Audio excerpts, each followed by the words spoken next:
अथ नरसिंहनखस्तुतिः। पान्त्वस्मान् पुरुहूतवैरिबलवन्मातङ्गमाद्यद्घटा कुम्भोच्चाद्रिविपाटनाधिकपटुप्रत्येकवज्रायिताः श्रीमत्कण्ठेरवास्य प्रततसुनखरादारितारातिदूर प्रध्वस्तध्वान्तशान्तप्रविततमनसा भावितानाकिवृन्दैः लक्ष्मीकान्तसमन्ततो विकलयन्नैवेशितुस्ते समम् पश्याम्युत्तमवस्तु दूरतरतोपास्तं रसो योष्टमः यद्रोषोत्करदक्षनेत्रकुटिलप्रान्तोत्थिताग्निस्फुरत् खद्योतोपमविस्फुलिङ्गभसिता ब्रह्मेश शक्रोत्कराः। इति श्रीमदानन्दतीर्थभगवत्पादाचार्यविरचिता श्रीनरसिंहनखस्तुतिः। अथ श्रीहरिवायुस्तुतिः।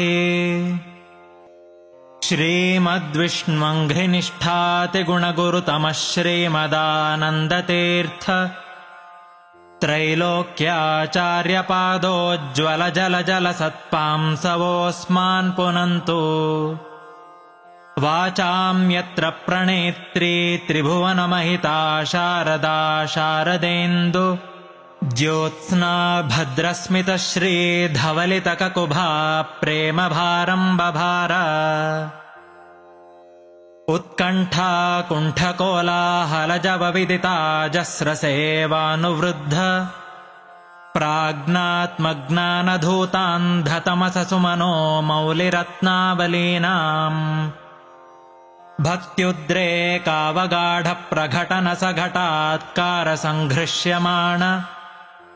प्रान्तप्राग्र्याङ्घ्रिपीठोत्थितकनकरजः पिञ्जरारञ्जिताशाः जन्माधिव्याध्युपाधिप्रतिहतिविरहप्रापकाणां गुणानाम्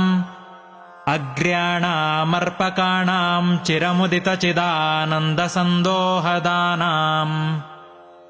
एतेषामेष दोषप्रमुषितमनसां द्वेषिणां दूषकाणां दैत्यानामार्तिमन्धे तमसि विदधतां संस्तवेनास्मि शक्तः अस्याविष्कर्तुकामं कलिमलकलुषेऽस्मिन् जने ज्ञानमार्गम् वन्द्यं चन्द्रेन्द्ररुद्रद्युमणिफणिवयो नायकाद्यैरिहाद्य मध्वाख्यं मन्त्रसिद्धं किमुत कृतवतो मारुतस्यावतारम् पातारं पारमेष्ठ्यं पदमपविपदः प्राप्तुरापन्नपुंसाम् उद्यद्विद्युत्प्रचण्डां निजरुचिनिकरव्याप्तलोकावकाशो बिभ्रद्भीमो भुजेयोऽभ्युदितदिनकराभाङ्गदाढ्यप्रकाण्डे वीर्योद्धार्यां गदाग्र्यामयमिह सुमतिं वायुदेवो विदध्यात् अध्यात्मज्ञाननेता यतिवरमहितो भूमिभूषामणिर्मे संसारोत्तापनित्योपशमदसदयस्नेहः साम्बुपूर प्रोद्यद्विद्यानवद्यद्युतिमणिकिरणश्रेणिसम्पूरिताशः श्रीवत्साङ्काधिवासोचिततरसरलः श्रीमदानन्दतीर्थ क्षीराम्भोधिर्विभिन्द्याद्भवदनभिमतं भूरि मे भूतिहेतुः मूर्धन्ये शोञ्जलिर्मे दृढतरमिह ते बध्यते बन्धपाश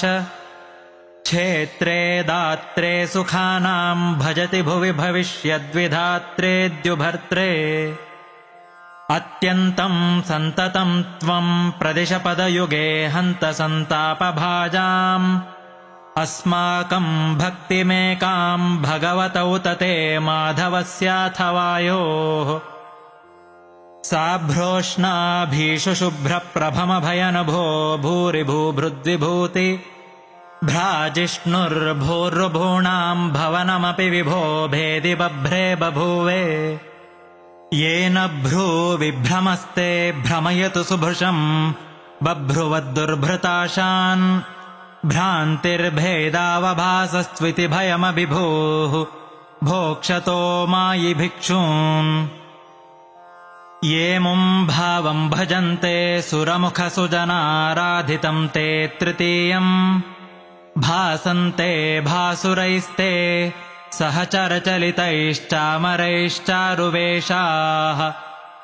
वैकुण्ठे कण्ठलग्नस्थिरशुचिविलसत्कान्तितारुण्यलीला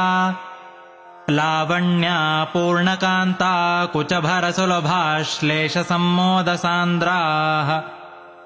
आनन्दान् मन्दमन्दा ददति हि मरुतः कुन्दमन्दारनन्द्या वर्तामोदान् दधाना मृदुपदमुदितोद्गीतकैः सुन्दरीणाम् वृन्दैरावन्द्यमुक्तेन्द्वहिमगुमदनाहीन्द्रदेवेन्द्रसेव्ये मौकुन्दे मन्दिरेऽस्मिन्नविरतमुदयन्मोदिनाम् देवदेव उत्तप्तात्युत्कटत्विट्प्रकटकटकटध्वानसङ्घट्टनोद्यत विद्युद्व्यूढस्फुलिङ्गप्रकरविकिरणोत्क्वाथिते बाधिताङ्गान् उद्गाढम् पात्यमाना तमसि तत इतः किङ्करैः पङ्किलेते पङ्क्तिर्ग्राम्णाम् गरिम्णा ग्लपयति हि भवद्वेषिणो विद्वदाद्य अस्मिन्नस्मद्गुरूणाम् हरिचरणचिरध्यानसन्मङ्गलानाम्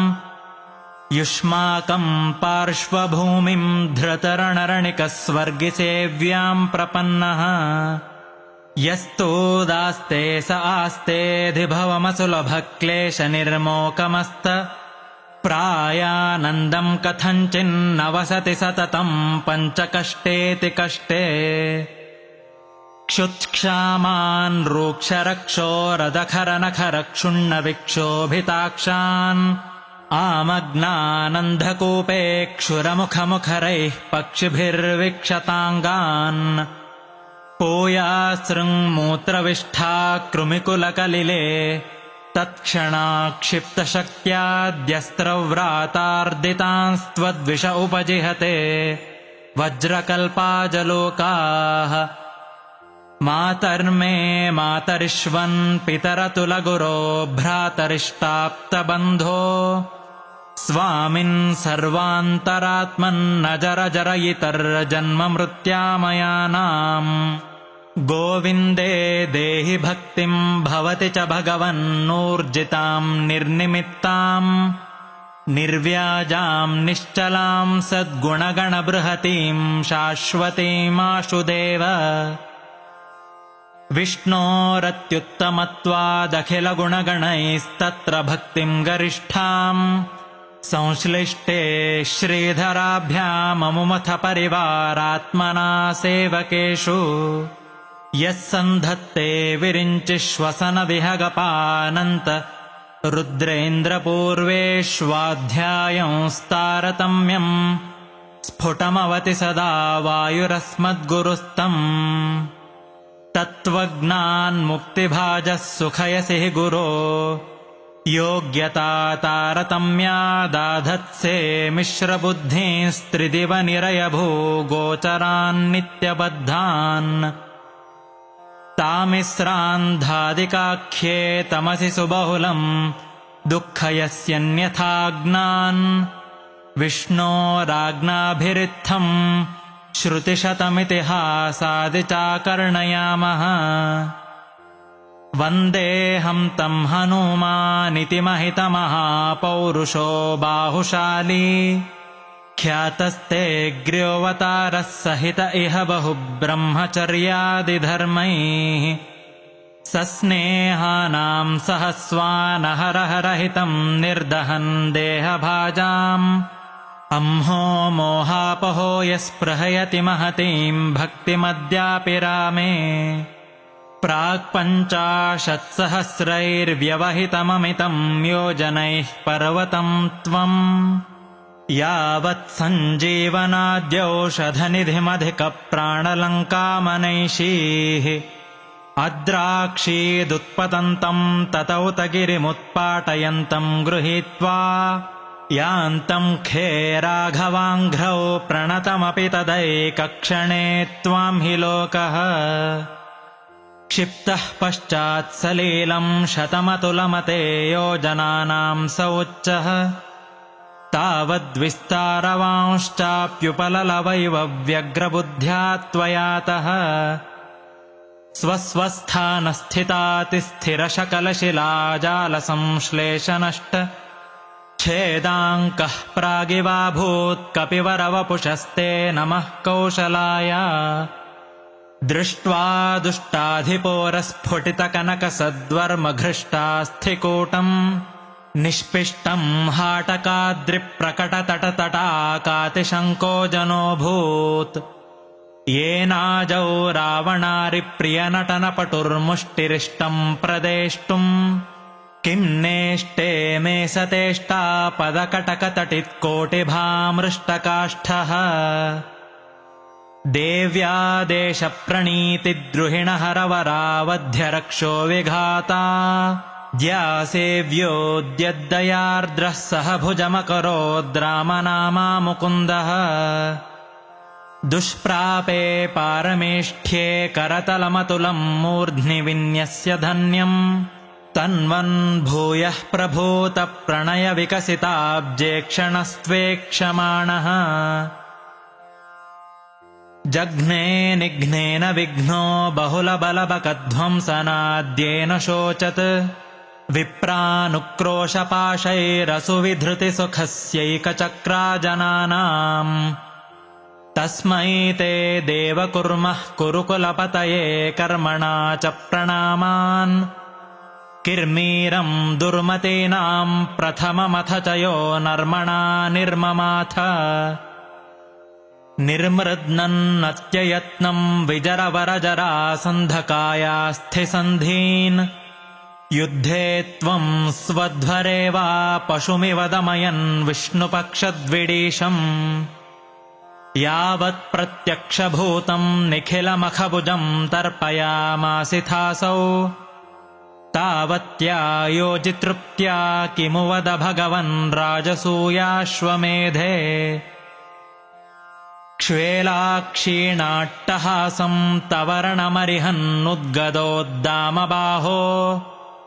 बह्वक्षौहिण्यनीकक्षपणसुनिपुणम् यस्य सर्वोत्तमस्य शुश्रूषार्थम् च कर्थः स्वयमयमथ संवक्तुमानन्दतीर्थ श्रीमन्नामन् समर्थस्त्वमपि हि युवयोः पादपद्मम् प्रपद्ये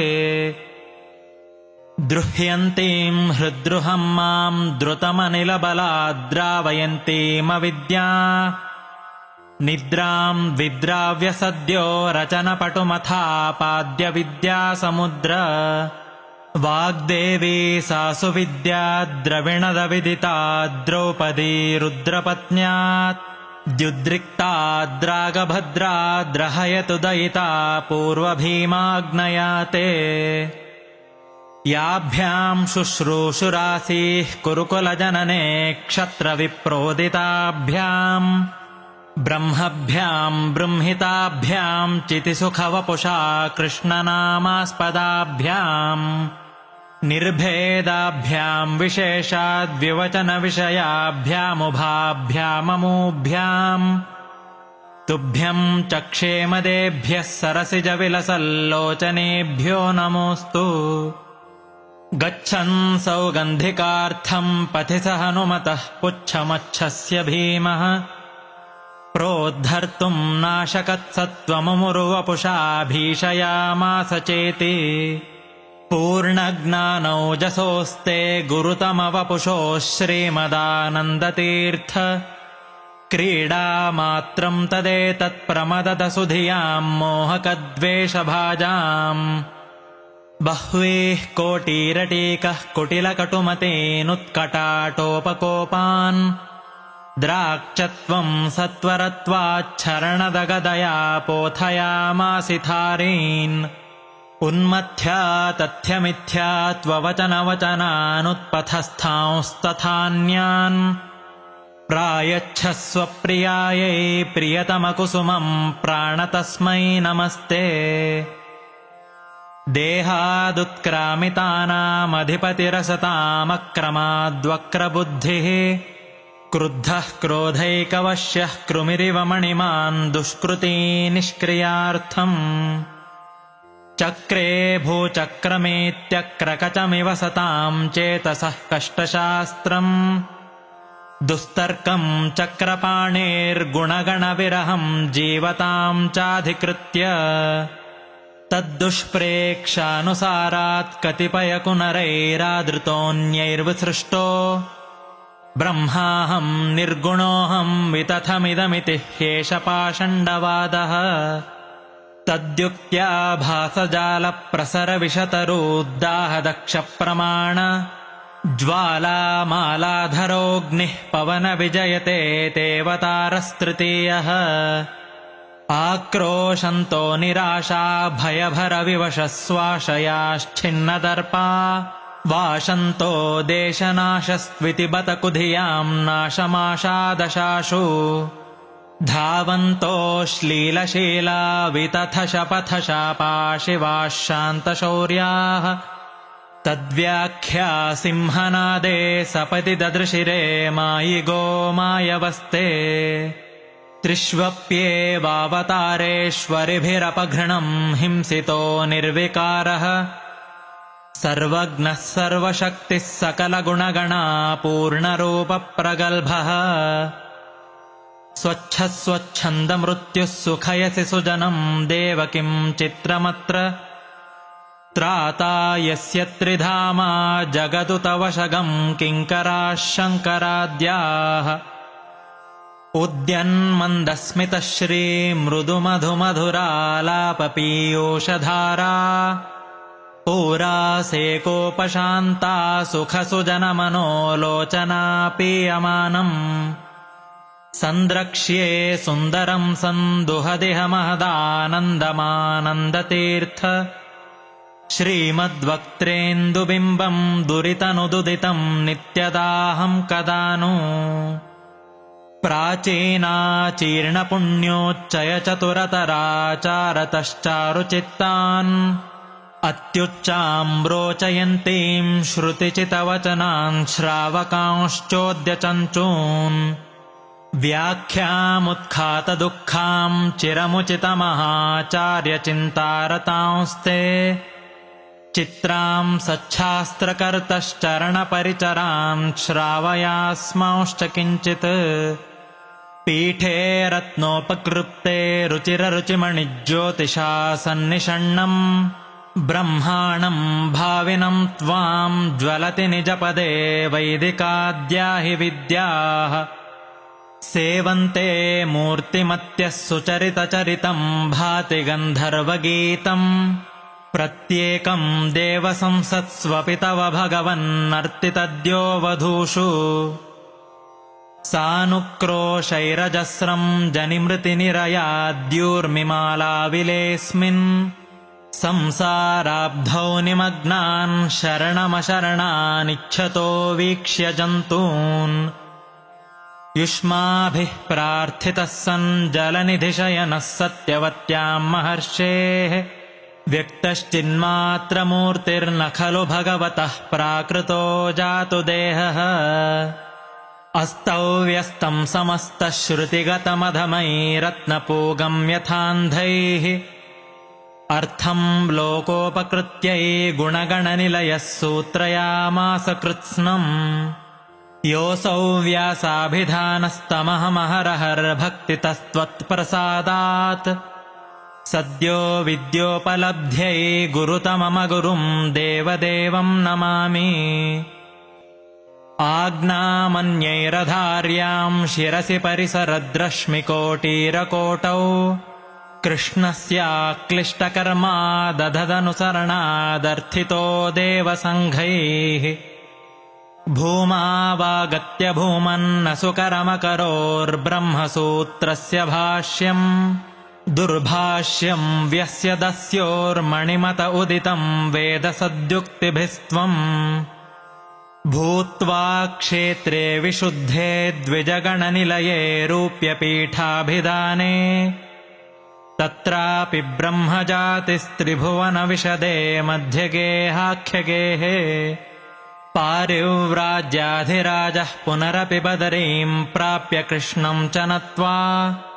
कृत्वा भाष्याणि सम्यग्व्यतनुत च भवान् भारतार्थप्रकाशम् वन्दे तम् त्वा सुपूर्णप्रमतिमनुदिना सेवितम् देववृन्दैः वन्दे वन्दारुमीशे श्रियौत नियतम् श्रीमदानन्दतीर्थम् वन्दे मन्दाकिनी सत्सरिदमलजलासेकसाधिक्यसङ्गम्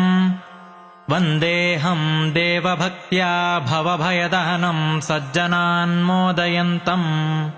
सुब्रह्मण्याख्यसूरेः सुत इति सुभृशम् केशवानन्दतीर्थ श्रीमत्पादाब्जभक्तस्तुतिमकृतहरेर्वायुदेवस्य चास्य तत्पादार्चादरेण ग्रथितपदलसन्मालया त्वेतयाये सम्राध्यामूनमन्ति प्रततमतिगुणा मुक्तिमेते व्रजन्ति पान्त्वस्मान् पुरुहूतवैरिबलवन्मातङ्गमाद्यद्घटा कुम्भोच्चाद्रिविपाटनाधिकपटुप्रत्येकवज्रायिताः श्रीमत्कण्ठीरवास्य प्रततसुनखरादारितारातिदूर प्रध्वस्तध्वान्तशान्तप्रविततमनसा भाविता नाकिवृन्दैः लक्ष्मीकान्तसमन्ततो विकलयन्नैवेशितुस्ते समम् पश्याम्युत्तमवस्तु दूरतरतोपास्तम् रसो योष्टमः यद्रोषोत्करदक्षनेत्रकुटिलप्रान्तोत्थिताग्निस्फुरत् खद्योतोपमविस्फुलिङ्गभसिता ब्रह्मेश शक्रोत्कराः इति श्रीत्रिविक्रमपण्डिताचार्यविरचिता श्रीहरिवायुस्तुतिः।